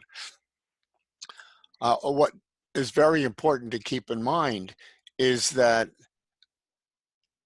you need to also get other people in your family interested in testing. So, for example, my grandmother's father's family, my grandfather's father's family. The name is Gonyonsky, from the town of Gonyons. And I was getting all sorts of hits, but I didn't know if they were related to the Gonyonskis. So I got my cousin Avi Morrow to test before he died. And sure enough, all of a sudden, I could see where I fit with a number of different people. It was an amazing breakthrough. It didn't give me exact, but every one of them that were close had Gonyonskis in their family. So that was a very important thing. The other thing to keep in mind, of course, is to upload your raw data. And each of your sources have what's called raw data, and upload that to Jed Match. Is everybody familiar with Jed Match? Okay, so the important thing about Jed Match, it's what we'll call the meeting ground of family tree DNA, Ancestry.com, MyHeritage, and 23andMe. You can upload their data and compare your results from 23andMe to Ancestry, to something, etc. And it takes a little bit of work to figure out what it's telling you. And I must confess that I am not an expert, but one of the nice things that's happening is that that Jed Match, which was created by amateurs, volunteers, has been acquired by a professional organization, a DNA organization, and they will presumably at some point provide the tools to make these comparisons much more readily apparent. Now, one of the nice things about 23andMe, of course, is it'll actually show you the hypothetical connection on a chart. And that is also very, very useful if you've tested. Now, the cost of testing each one of those is not great to do the autosomal DNA. And for those who are not familiar with the autosomal DNA, the Y DNA is up the male line on, basically, if you're looking at a fan, it's up the male line. If you're looking at the mtDNA, the mitochondrial, it's up this line here. But in between is this huge amount of DNA that is called autosomal. And that's what most of the DNA companies are comparing. I have 40,000 matches in family tree DNA. Obviously, they don't necessarily fit within anything within 500 years and maybe even further back. Some of you may be familiar with the article in the Canadian Jewish News, Elva Sholem, that for those who are not familiar, Canadian Jewish News is stopping publication next week. Sad, but that's the way it goes. There was an article about a lady in Omsk, Russia, finding her identity, learning her identity. And we were blessed at JRI Poland being the ones that were able to provide the records that enabled us to triangulate all the information. So she found 2 first cousins in Israel. She went to Israel and met 100 relatives. It was wonderful. And then I checked my DNA, and it turned out in the mitochondrial DNA, in order to compare two people, it's what's called the distance. And in the case of Maria in Omsk, Russia, and Ora in Israel.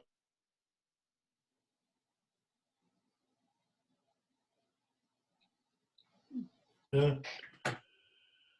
What's happening? Don't know. I think we just lost Stanley. Are you there, Stanley? Okay, I'm back. I'm back. And they were, proved that they were first cousins. And the records show that they were first cousins, but the Russian rabbis needed to have that information in order to certify as Jewish, so she could get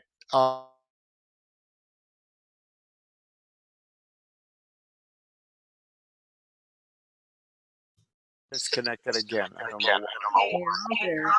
So can people? Yeah, I can hear you. I can hear you. Okay. So anyway, the important thing, of course, is that it can be a mitzvah. It can give you answers that you couldn't find elsewhere. And obviously, if you have the same name, and there are many names that are similar, and particularly if you have, 75 Sam Goldbergs in your family, and this person says your Sam Goldberg is the same as mine, and you can't prove it, you prove it through DNA. Next question. Yeah, go ahead, Anders.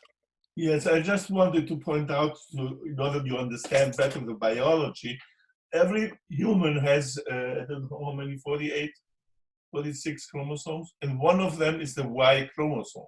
So when we're talking about Y DNA, we are talking about the DNA that is in that one Y chromosome. You can look it up. It's maybe good to know a little bit of the biology of the DNA testing so that you understand better how it works. That's what I wanted to say. Any other questions? Quick. Any other questions? We've never had. Yeah, go ahead, Meryl. Just quickly, is there a way to find out the manifest of the ship? I think you had briefly addressed that. From where? To where? To Montreal from Romania. Okay, so you have the Ancestry.com, and you have the free site. Ancestry.com is a subscription, but you have Family Search. Family Search is the Mormon system. It's free, all the inputs by volunteers, and you could use that to do the Canadian passenger list. The fast, Vicki, I'm just going to show Steve Morse. Okay, so I'm going to share screens, and this is another invaluable site. And that is, I'm going to put in now stevemorse.org. It's called the One-Step Search System. So we're looking here for other ports. And you see the other ports, and we scroll down to Canadian passenger lists. And you get the choice of searching by Ellis Island, Castle Garden, all New York.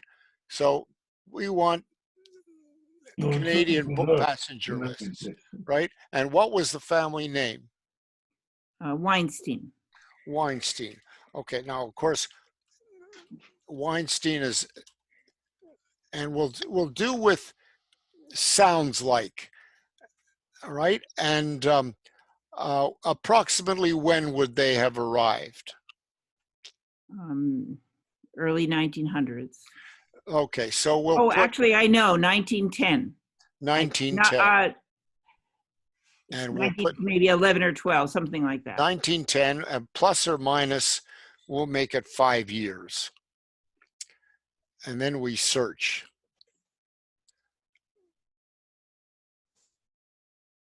And we see there are 181 Weinsteins. And they left from and they arrive. Now, the arrival, what's you'll notice that it says Portland, Maine. You didn't want that.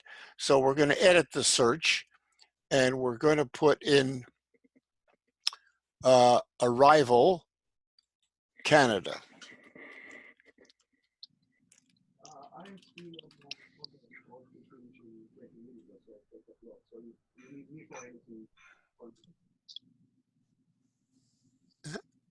It's still back to 181. Yeah. I don't know why. I'm so frustrated with this site. Now, what was the given? Canada isn't a search. You can't search on it. Maybe they don't say the name of the. Maybe you have to say Quebec, Ontario, Nova Scotia, whatever. Okay, well. No, it worked with Canada. It eliminated Portland, Maine, and just left the Canadian. Okay, well, I'm going to put here Canada broad country.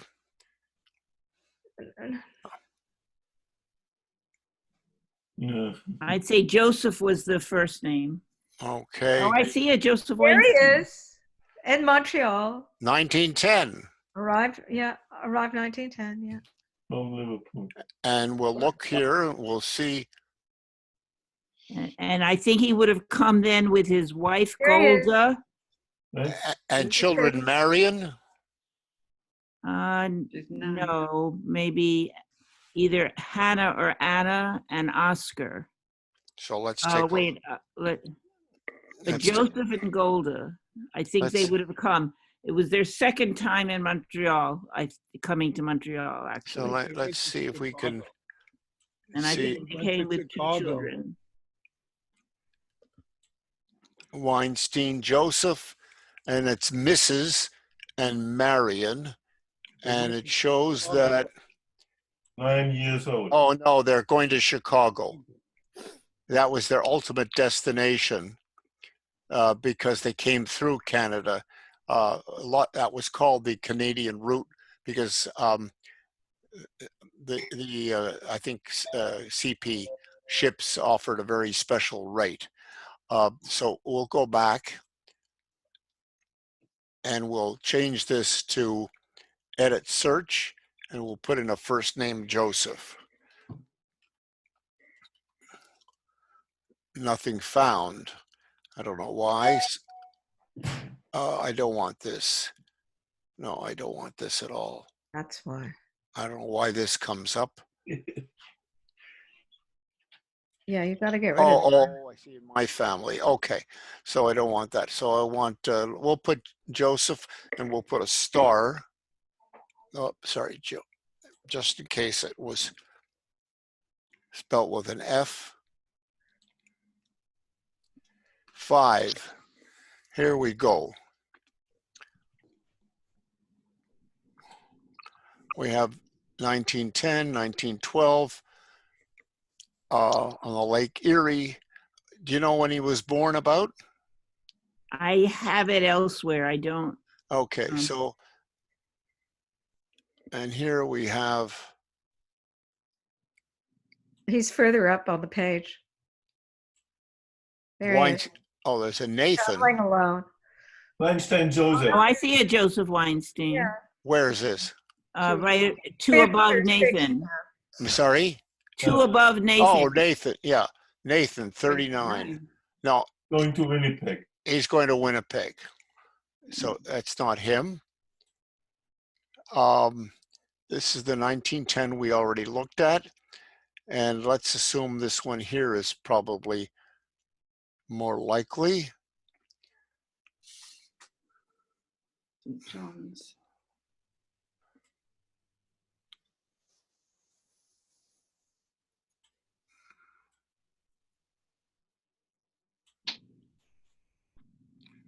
Anybody see the Weinstein? I didn't see it. I can play with it if there are other questions. Joseph, Right up near the top, yeah. yeah, Joseph Weinstein, Montreal. Russia, and he's going to Montreal. And this is, what was the date on that? This was 1912. That just might be it. Yeah. And Well, let's that's see. 1905. That might have been his initial arrival. That's very possible because he came twice to Montreal. It's Yeah. a strange, very strange story. Yeah. And occupation, I don't know what this is. It's hard to read. Carpenter, I think. Yeah, Carpenter. Yeah, he was a businessman in Montreal, but I don't know. Okay, and so carpenter. Now, is this 2 pages? I can't. 1905. This may be 2 pages. I don't know if there's another page. That 27. Let's look at 28 and see if that. No, it's all there on one page.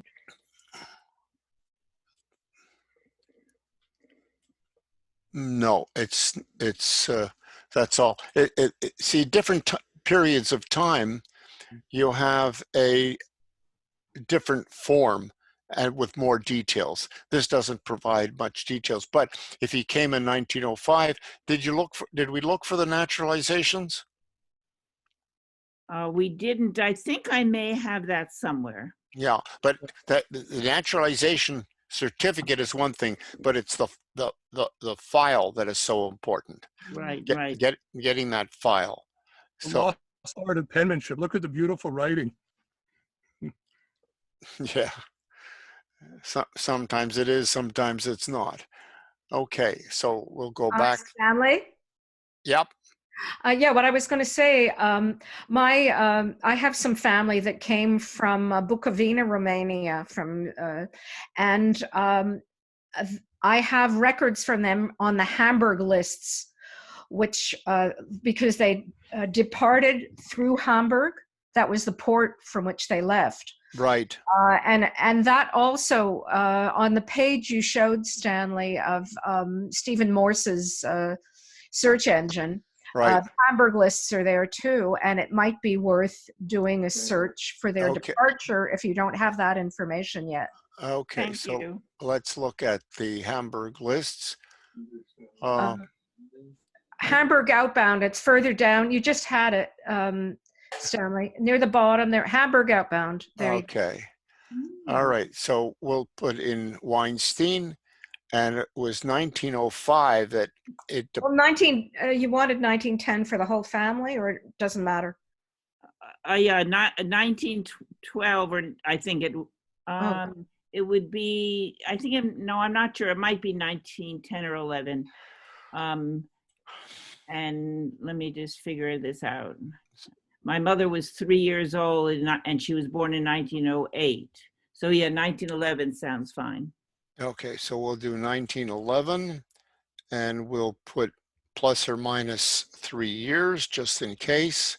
Well, if you want to get his initial departure as well, put more years. Okay, yeah, that's right. Well, we look.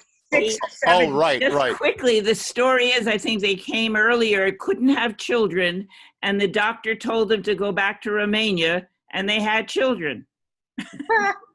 and then they returned. Yeah. So check Okay. both. So Yeah. we'll put plus or minus 10 years just to. Well, no, we should go back to Yeah. about 1908 and just like that, and we'll search. And there are 1,208. That's far too many. So we want to go back here again, and this time we'll put Canada. And put Joseph. We'll put Canada East. Let's just. Yeah. What about Joseph, the first name? And now we have 1,208 again, and we want broad, and sounds like plus or minus 5 years. Well, no, we'll go back here again, and we'll put in Joseph this time. Should be better. Now, of course, they could have left from a number of different ports, from Rotterdam, from Bremen, or the indirect route. Right. 45. Okay. So now you're saying that departure date. You said he was about 1905, right? Maybe that, I'm not sure. I'm pretty sure the second time was 1911. Okay, so we don't see any Canada here at all.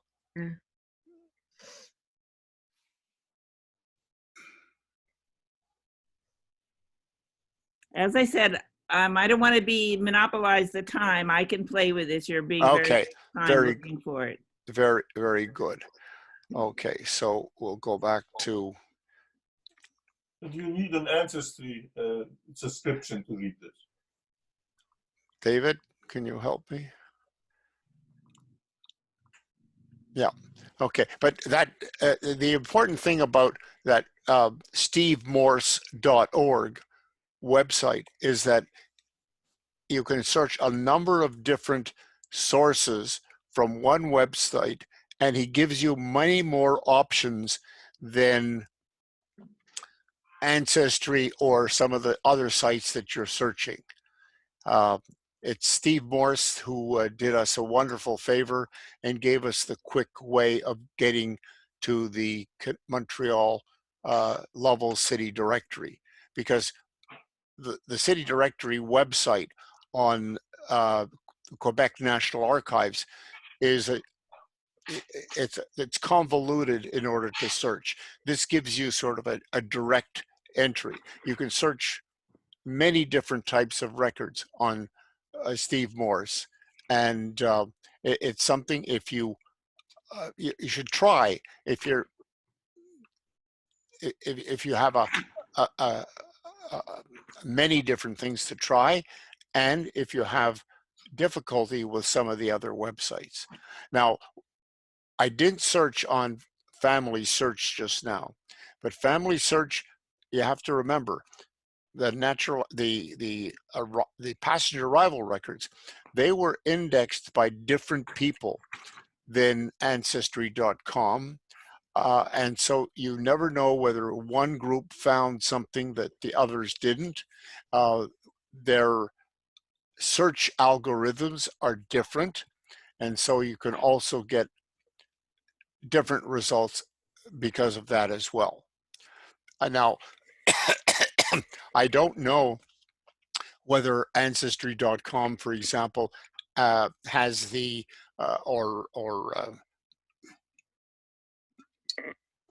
Family Search has the Alsace, for example. I don't know.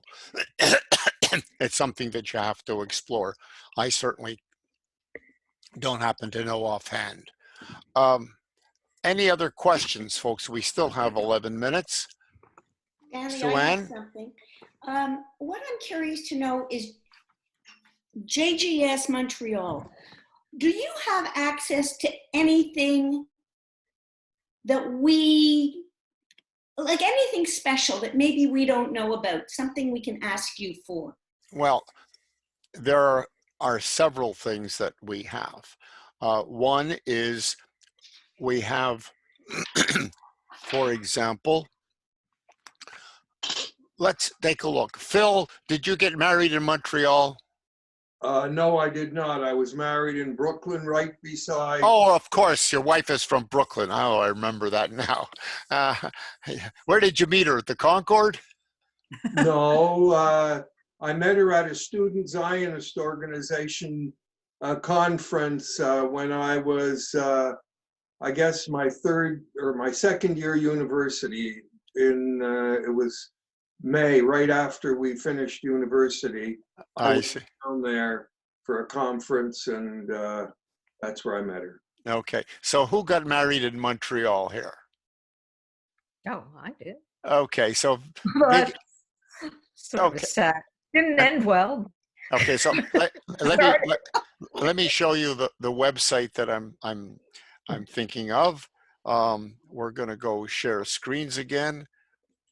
And we're going to go to share screens, and we're going to go to Genealogy Quebec, which is a site that was built by Jean-Luc Pepin.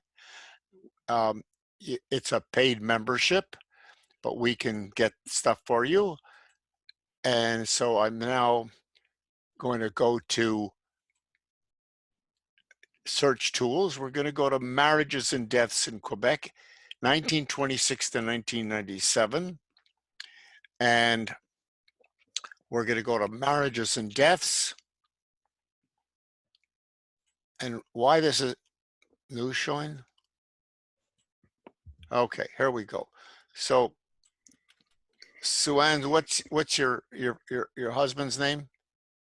Ray, Michael. Michael. Okay. Originally Ravitsky, but let's do us. Okay, so we'll put in Ray just to see if he's. Yeah. I'm sorry, I've got to put here Ray and then Michael. You know, I could put in your name too, but we'll just start. We go search. Here's David Michael and Marie. No. Michael Peter. That's his first marriage. Okay. Okay. Well, you want Here's me. Here we go. All right. So here's your declaration of marriage, and this is described. This is a Quebec government record. That's my address. I'm sorry.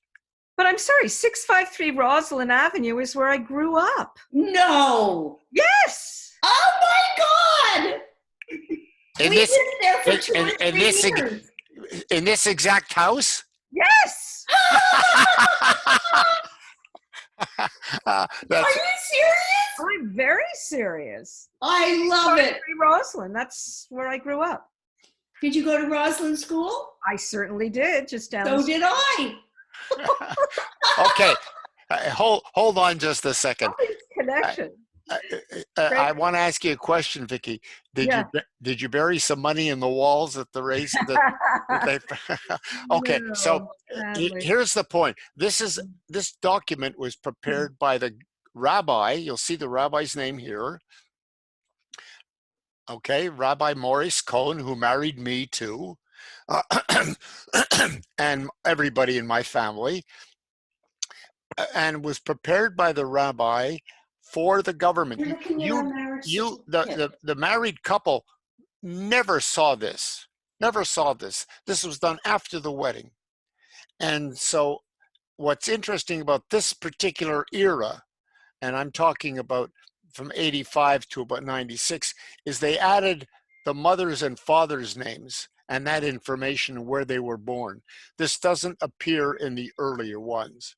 So it won't appear in mine, for example.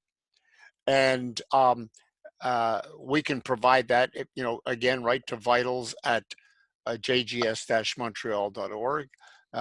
You can click right click and save it. So wow. Yeah. So let's just. I'm Victoria, we're connected. Yeah. I can't believe it. Is that your maiden name? Yeah, that's my maiden name. And okay. that was the name of the people, my parents' name as well. Yeah, obviously. I'm looking you up in levels after this. Pardon? I'm looking you up in levels after this. Oh, sure. Okay, so now we're going to go back, and maybe Vicky is in the deed of sale. I'm sorry. The deed of sale of the house, if you bought. Yeah, you can get the notary. It would be my parents who sold notary it. records, etc. And there's some great notary records going all the way back in Quebec. But that's digging deep.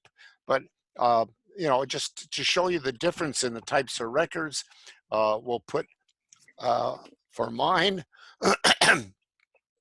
and search. And so here's mine with Ruth, and you'll see that it doesn't have the parents' names.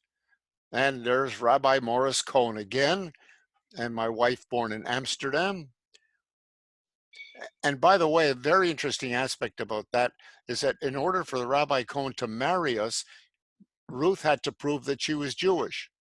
And so she had to produce documents from Holland. And those kinds of documents of what we'll call proof of who you are were typical in Poland from 1808 to 1939, 1940. They're called the allegata, or the marriage supplements. And these marriage records, these marriage supplements included the birth record of the bride and groom, or particularly if the groom is from another town, a death record of his first wife, an army discharge record, and these are the bands that are posted in the synagogues. So they also sometimes have information that don't appear in the marriage records themselves. So just give you an idea that there's always a way to expand on the basic search information. Okay, David, bring me back, please.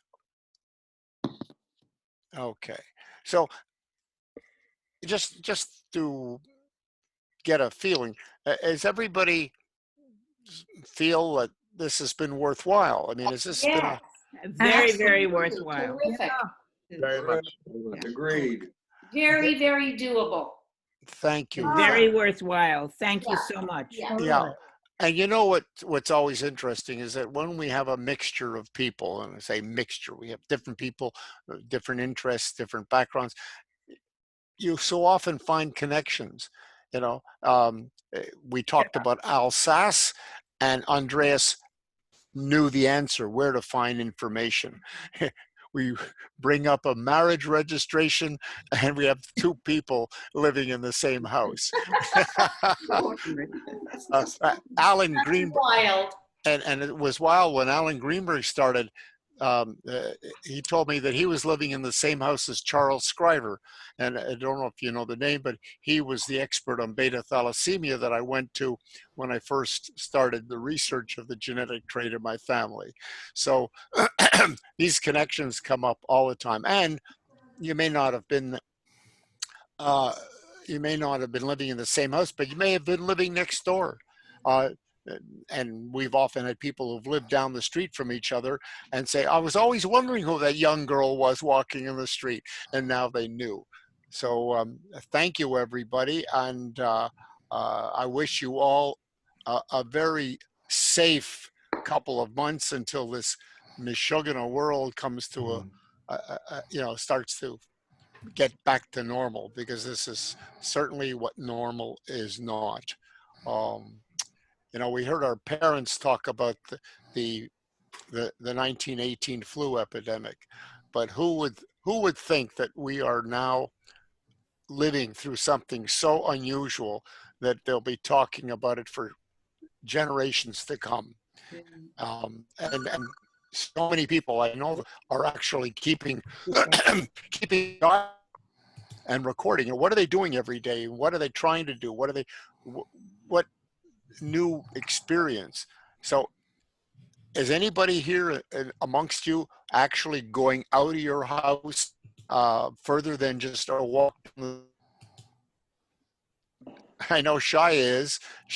Shia was out shopping, but he's from a little younger generation than the rest of us.